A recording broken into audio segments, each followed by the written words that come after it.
이제 너희가 아비멜렉을 세워 왕으로 삼았으니 너희가 행한 것이 과연 진실하고 의로우냐? 이것이 여룻바알과 그의 집을 선대함이냐? 이것이 그의 손이 행한 대로 그에게 보답함이냐?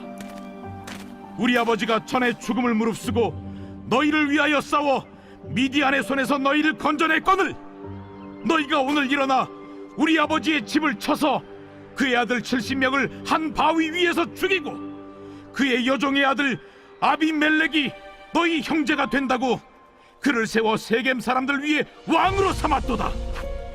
만일 너희가 오늘 여룻바알과 그의 집을 대접한 것이 진실하고 의로운 일이면 너희가 아비멜렉으로 말미암아 기뻐할 것이요 아비멜렉도 너희로 말미암아 기뻐하려니와 그렇지 아니하면 아비멜렉에게서 불이 나와서 세겜 사람들과 밀로의 집을 살을 것이요 세겜 사람들과 밀로의 집에서도 불이 나와 아비멜렉을 살을 것이니라.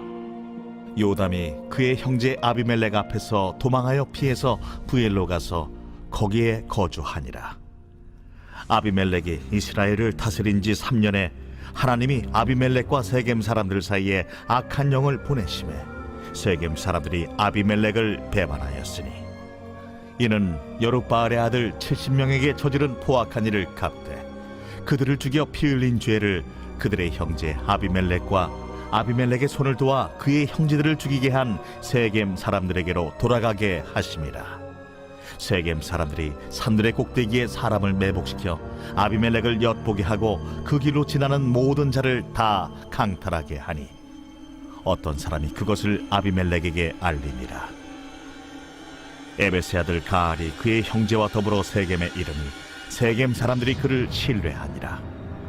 그들이 밭에 가서 포도를 거두어다가 밟아짜서 연회를 베풀고 그들의 신당에 들어가서 먹고 마시며 아비멜렉을 저주하니 에베스의 아들 가알이 이르되 아비멜렉은 누구며 세겜은 누구기에 우리가 아비멜렉을 섬기리요?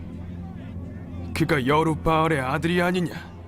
그의 신복은 스불이 아니냐? 차라리 세겜의 아버지 하몰의 후손을 섬길 것이라 우리가 어찌 아비멜렉을 섬기리요? 이 백성이 내 수하에 있었더라면 내가 아비멜렉을 제거하였으리라. 하고 아비멜렉에게 이르되 내 군대를 증원해서 나오라. 그 성읍의 방백 수불이 에베스의 아들 가알의 말을 듣고 노하여 사자들을 아비멜렉에게 가만히 보내어 이르되 보소서, 에벳의 아들 가알과 그의 형제들이 세겜에 이르러 그 성읍이 당신을 대적하게 하니 당신은 당신과 함께 있는 백성과 더불어 밤에 일어나 밭에 매복하였다가 아침 해 뜰 때 당신이 일찍 일어나 이 성읍을 엄습하면 가알 및 그와 함께 있는 백성이 나와서 당신을 대적하리니 당신은 기회를 보아 그에게 행하소서. 여러분 반갑습니다. 오늘도 큐티로 여는 기막힌 하루입니다. 본 말씀 사사기 9장 16절부터 33절의 말씀입니다. 오늘 이 사사기 9장에는 아비멜렉이라고 하는 인물을 집중해서 조명하고 있습니다. 그는 사사 기드온이 음란하여 얻은 첩과의 사이에서 나온 서자입니다. 잘 모르겠습니다. 그가 서자라는 서러움 때문이었는지 아니면 열등감 때문이었는지는 모르겠지만 그는 노골적으로 아버지의 뒤를 이어서 이스라엘의 왕이 되겠다는 어마어마한 야망을 품게 되었습니다. 그러나 그는 말 그대로 서자였기 때문에 아버지의 뒤를 이을 수 있는 어떤 명분도 방법도 없었습니다. 그래서 그가 택한 방법이 무자비한 배반과 숙청이었습니다. 그는 자기가 왕이 되는데 걸림돌이 될 수밖에 없는 이 배다른 70명의 형제들을 한 장소에 모이게 한 후 싹 다 죽였습니다. 물론 그 중에 막내인 요담은 계략을 눈치채고 숨은 덕분에 목숨을 건지게 되었지만 어쨌든 나머지 형제들은 비참한 죽음을 맞이한 것입니다. 그렇게 아버지와 형제들을 배반한 다음 그는 같은 족속인 세겜 사람들을 간교한 말로 설득하여서 마침내 스스로 왕위에 오르게 되는 것입니다. 자, 여기까지만 보면 아비멜렉의 악은 승리한 것처럼 보입니다. 자, 그런데 이제부터 하나님의 심판이 시작이 됩니다. 자, 그런데 오늘 말씀에서 우리가 주목할 것은 하나님께서 아비멜렉을 심판하시는 방법입니다. 하나님이 아비멜렉을 심판하시는 방법은 한마디로 말하면 악을 악으로서 갚으시는 것입니다. 더 자세히 말하면 아비멜렉이 배반함으로 왕이 되었기에 이제 하나님은 아비멜렉이 배반당하게 하셔서 악을 악으로 갚으시는 방법을 취하시는 것입니다.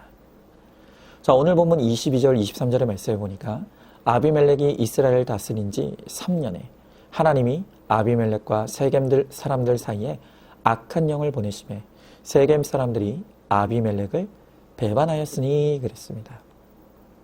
자, 오늘 이 말씀을 보니까 배반의 악으로 왕이 된 아비멜렉을 하나님이 어떻게 심판하셨다고 합니까? 똑같이 배반당하게 하심으로 심판하셨다는 것입니다. 자, 여기서 분명히 성경이 말하고 있는 것은 아비멜렉이 배반하고 배반당한 것은 그 우연히 일어난 일이 아니라 하나님이 악한 영을 보내셔서 직접 행하신 일이라는 것입니다. 여러분, 오늘 이 모습을 통해 우리가 반드시 깨달아야 될 중요한 메시지가 있습니다.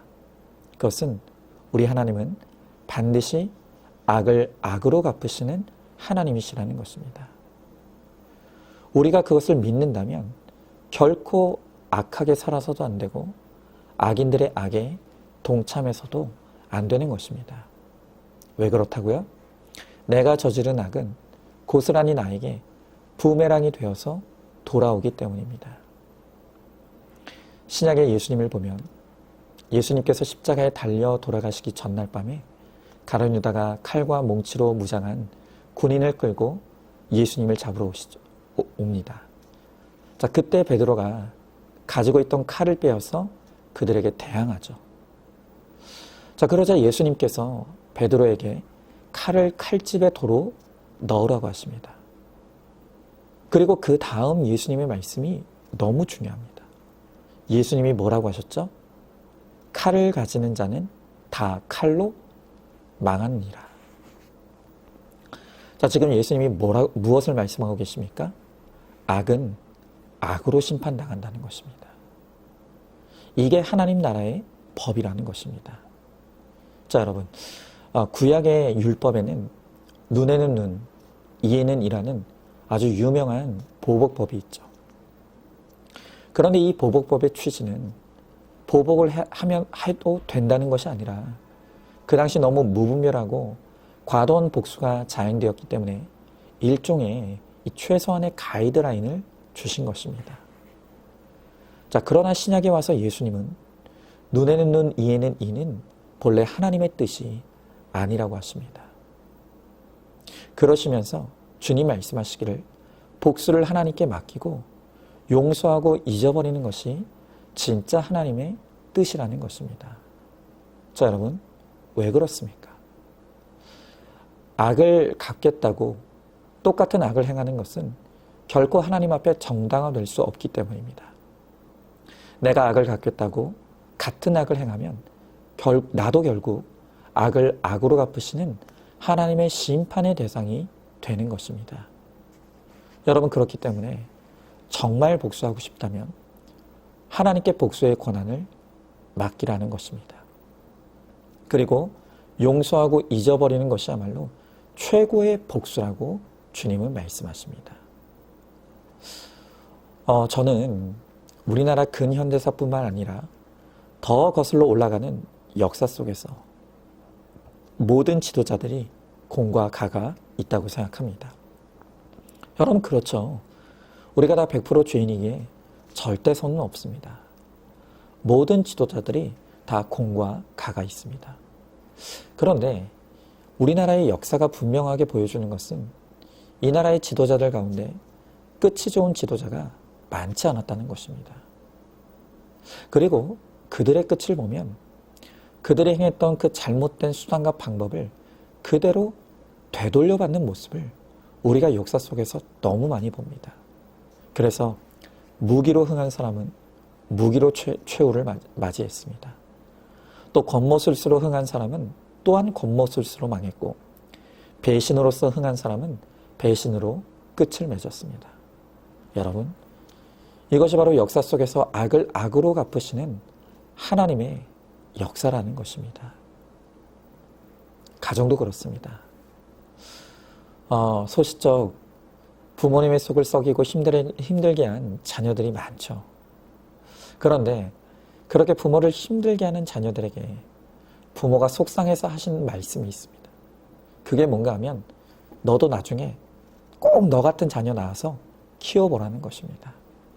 여러분, 그런데 이게 그냥 하는 말이 아닙니다.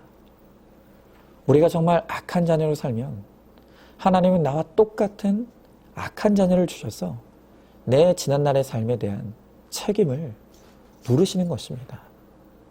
여러분, 실제로 우리 교회 목자님 중에 자녀 고난으로 너무너무 힘들어하시는 분이 계십니다. 그런데 이 목자님의 고백이 뭔가 하면 내 자녀가 부모인 나의 어린 시절을 본 적도 들은 적도 없을 것인데, 그런데 내가 딱 그 나이 때 했던 행동을 지금 내 자녀가 소름 끼칠 정도로 똑같이 따라한다는 것입니다.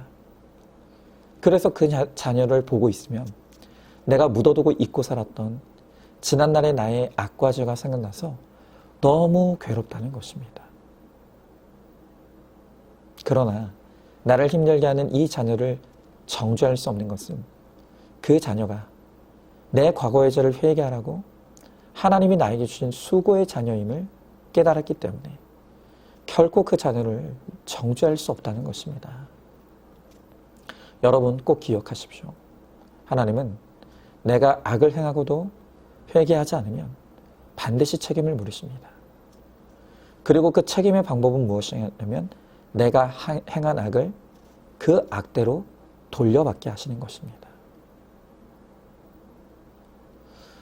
오늘 여러분들이 악을 심으면서 선을 거두리라고 생각한다면 그건 정말 큰 오산입니다. 하나님께서 그렇게 두지 않으십니다. 하나님은 선을 심은 자에게는 선을 거두게 하시고 악을 심은 자에게는 악을 거두게 하시는 하나님이십니다. 여러분, 그러므로 우리는 악을 악으로서 갚으시는 하나님의 심판을 믿고 두려워할 줄 알아야 합니다. 그리고 악을 행하지도 말고 악한 자들의 악에 동참하지도 말아야 합니다. 자, 여러분이 지금 지난날에 내가 심은 악으로 인해 현재의 삶에서 거두고 있는 그 악한 열매가 무엇이라고 생각합니까? 지금이라도 내가 거두는 그 악한 열매를 보면서 나의 지난 삶을 회개하시기 바랍니다. 그리고 현재의 삶을 거룩의 길로 돌이키시기 바랍니다. 그럴 때 주님은 반드시 내 삶의 악한 열매를 그치게 하시고 다시 선한 열매를 맺게 허락해 주실 것입니다. 자, 한번 질문해 봅니다. 악을 악으로 갚으시는 하나님의 심판을 경험한 적이 있습니까? 지난날 심은 내 악의 열매로 인정해야 될 내 현재의 고난은 무엇입니까? 지금부터라도 내가 심어야 될 선이 무엇이라고 생각합니까? 말씀의 회개와 적용을 심어 선한 열매 맺기를 힘쓰시기 바랍니다. 자, 오늘도 7월 21일 보석 상자입니다. 한 고난을 10년 이상 당하면 하나님께서 나의 뿔을 높여주십니다. 그 이유는 그 고난을 통해 예수님을 만났기 때문입니다. 아멘. 우리 함께 기도하겠습니다. 주님, 감사합니다. 오늘 우리 주님께서 악한 자들의 악을 심판하실 때 그가 행한 그 악을 그대로 돌려받게 하심으로 그를 심판하신다고 하십니다.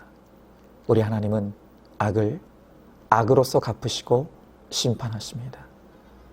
그러기에 오늘 주님께서 악을 행하는 것을 두려워하고 악한 자들의 악에 동참하지 말라고 말씀하십니다.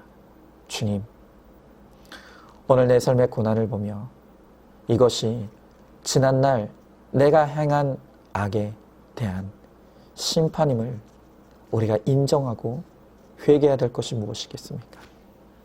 이제는 악을 악으로 갚으시는 하나님 앞에서 우리의 현재의 삶의 고난이 바로 지난날 나의 삶의 결론인 것을 우리가 인정하게 하시고 오늘 철저히 회개하며 돌이켜 거룩의 길을 쫓음으로 말미암아 이제는 하나님께서 우리에게 선한 열매를 맺게 하시는 은혜를 누리게 하여 주시옵소서. 믿사오며 사랑이 많으신 우리 예수님 이름 받들어 기도드리옵나이다. 아멘. 오늘도 큐티로 기막힌 하루를 살아내는 하늘가족 공동체 우리 모든 성도님 되시기를 주님의 이름으로 축복합니다.